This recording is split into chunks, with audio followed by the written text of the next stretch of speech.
اور اس شخص سے بڑا ظالم کون ہوگا جو اللہ پر جھوٹ باندھے؟ ایسے لوگوں کی ان کے رب کے پاس پیشی ہوگی اور گواہی دینے والے کہیں گے کہ یہ ہیں وہ لوگ جنہوں نے اپنے پروردگار پر جھوٹی باتیں لگائی تھیں۔ سب لوگ سن لیں کہ اللہ کی لعنت ہے ان ظالموں پر جو اللہ کے راستے سے دوسروں کو روکتے تھے اور اس میں کجی تلاش کرتے تھے، اور آخرت کے تو وہ بالکل ہی منکر تھے۔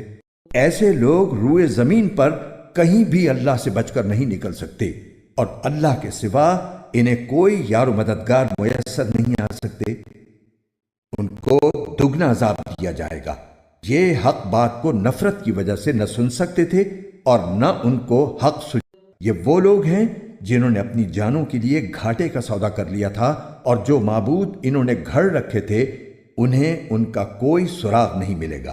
لا محالہ یہی لوگ ہیں جو آخرت میں سب سے زیادہ نقصان اٹھانے والے ہیں۔ دوسری طرف جو لوگ ایمان لائے ہیں اور انہوں نے نیک عمل کیے ہیں اور وہ اپنے پروردگار کے آگے جھک کر مطمئن ہو گئے ہیں تو وہ جنت کے بسنے والے ہیں، وہ ہمیشہ اسی میں رہیں گے۔